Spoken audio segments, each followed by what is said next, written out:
Hey everybody, my name's Steve. Hi, I'm Jenna. Sorry I can't be here for this field trip, but I can't wait to share it with you. Welcome to another Field Trip Friday. Today, we're here at Cacao Canela, or Cocoa Cinnamon. We're going to learn all sorts of interesting things about the amazing journey that coffee takes from plant to a cup of coffee. And we're also going to learn about all sorts of other cool tasty treats and interesting stories of community and entrepreneurship and science here at Cocoa Cinnamon. Let's do it. Come on, guys. Buenos días, Arely. ¿Dónde estamos? Estamos en Cacao Canela. Thank you so much. So, where are we today? We're in Cocoa Cinnamon. Thank you so much for having us. It's so wonderful to be here. So, I'd love to see some of the things that you've got going on. Let's go. All right, let's do it.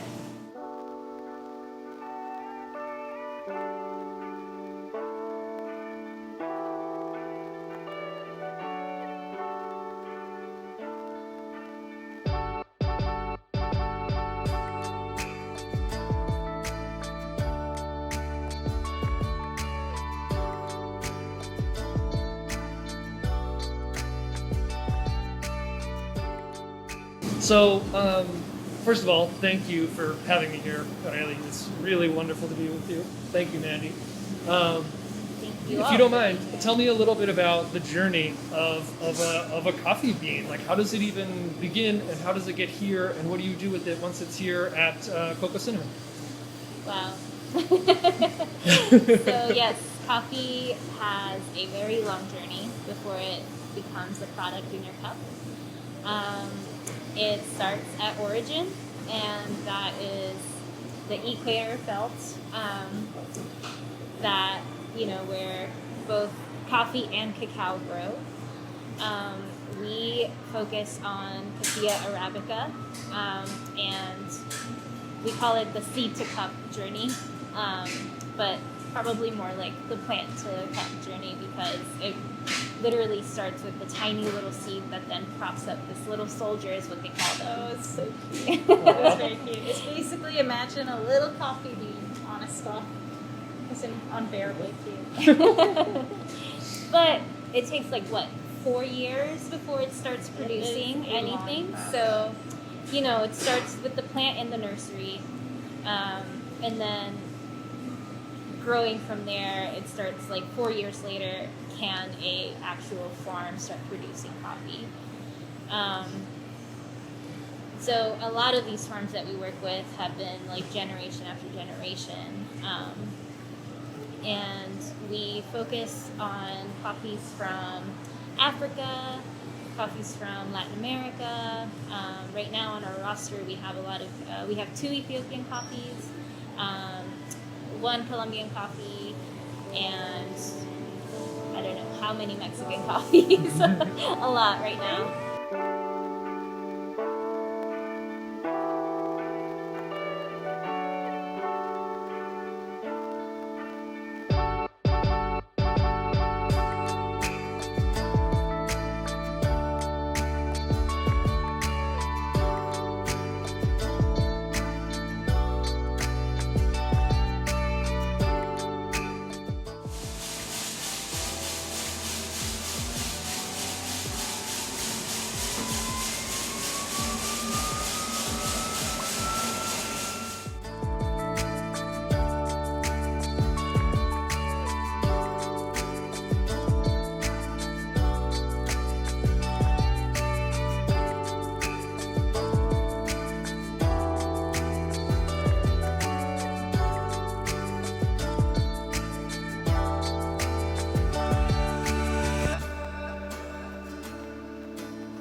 Once you connect with these growers, once you connect with these producers, they send you beans, which have already been kind of the processed cherries, right? And so then you get those beans, and then what do you do with the beans?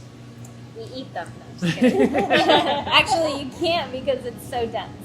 So we receive them green, right? So we get green coffee, which then we first we sample roast it. That's how we decide what coffee we're gonna get. Sample roasting is done on a tiny little like air roaster that we have. 50 grams at a time. 50 grams at a time. We roast it That's one not day. a lot of beans. That's just a few beans. Yeah, so enough for like maybe 2 to 3 cups. And so we roast it one day, we cup it the next day, allow it to kind of degas a little bit, open up.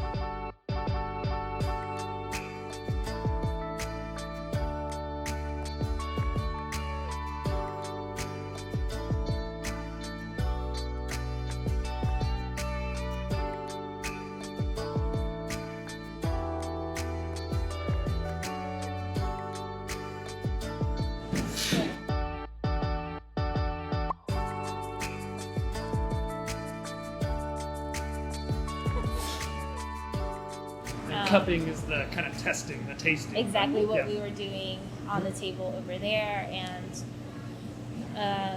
from there we score it, and then we give our feedback to the producer or the importer who has contact to the producers or the team at origin. So from there, once we receive it, we remind ourselves of our notes from when we roasted it as in the sample roaster, and then approach it on the bigger roaster. We usually do, depending on the coffee and the price of the coffee, sometimes we'll start off with a 7-pound batch if it's a really high-end, like higher priced coffee, so we're not wasting as much in the dialing in process. Or we'll do an 18-pound batch and then cup it on the table, tweak it as we see fit. And then once it's dialed in, we put it out to the cafes and out to the public and the world. So, Aurelia, I would love to hear a moment. We ask a lot of our field trip kind of STEM practitioners. We ask them for a moment of curiosity, something in your life that's just been a really cool, curious moment that you couldn't let go. You're just captured by the wonder of something. Yeah, so recently we received 2 different samples of a coffee from the same producer, processed the same exact way from the same land, but they tasted wildly different. It was the same variety, everything was the same, but they tasted different. Maybe it was the roast style or the roast that we did on each coffee, but it blew my mind in terms of really, I've been doing this for a really long time and I've never experienced that specific, like, huge of a contrast in one coffee produced by the same person, grown on the same soil, processed the same way. It was the same variety. These are elements that I would usually take into account of like why it's tasting a little different. But none of that was available to me, so I had to write my importer person and ask him like, what are they doing different? Like, why are these tasting wildly different? And I feel like the roast approach that we took is also very similar. So my mind was blown. This is why I love coffee, because it really does, like, every little thing that you do to it, like, will change the outcome. And I feel like, there's constant curiosity in coffee. Yeah. Thank you, Red. So the other question I would love to ask you is, what's a moment in your life or in your profession where you quote unquote failed at something, where it just really didn't go the way you expected, and what was that like, and what did you do to embrace that experience? I wouldn't call it a failure. I would call it an opportunity to innovate. Nice. But for me, that was Bite Coffee. The whole reason why Bite Coffee exists is because we had no money and we had all the will to get Cocoa Cinnamon started. And in the very beginning, when we moved to Durham, we were like, we're going there, we're moving there to open up a brick and mortar, but our idea and timeline were very different than the reality, and we had to really look and see like how can we get out there and start doing what we're doing so that we don't have to get a 9-to-5 job, because that will prevent us from reaching our dreams of getting this shop going. And so we had to innovate, and we had to take what we had and turn it into bite coffee. So that's how Cocoa Cinnamon got started in Durham, which is a mobile trike that we no longer have to pedal anymore. It's now a stand bar in our third location. But I feel like running Cocoa Cinnamon and like starting from the ground up has been a series of these like moments of, you know, having a plan and having to pivot from that plan because nothing goes the way you plan it. Aurelie, thank you so much for sharing the story of coffee production. For most of our viewers, though, probably they don't drink a lot of coffee, but they probably are interested in chocolate. So, so maybe you can share a little bit of like some of the other things that you produce here, at particularly this location of Cocoa Cinnamon. What else do you have going on here? So, I mean, the name Cocoa Cinnamon, right?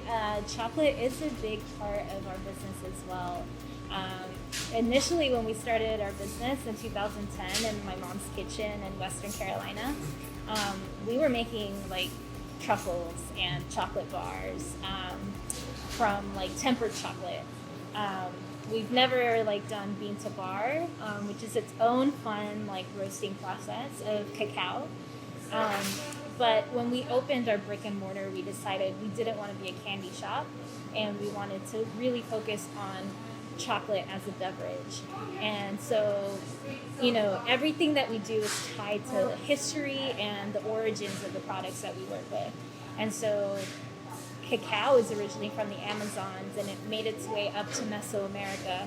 Me being from Mexico, I loved reading about the history of cacao and chocolate and its like important role that it had in like Aztec and Mayan cultures, and even the Olmecas. And so for me, it's been trying to approach chocolate in a way that is approachable, like a hot chocolate, and also thinking about how it's drunk in different parts of the world, right? So in Spain, it's a little bit thicker. In Mexico, it's a little bit sweeter and thinner. In Italy, it's a lot thicker. So really taking all of those aspects into account and trying to bring that experience to Cocoa Cinnamon. And for us, it's always about like sourcing ingredients as like organically and fairly traded as possible, and honoring like roots and ancestors, right? And so it's a very sacred and fun, like sweet, delicious thing that, you know, if you don't drink coffee, it's an approachable beverage that goes really well with churros, which we also have here.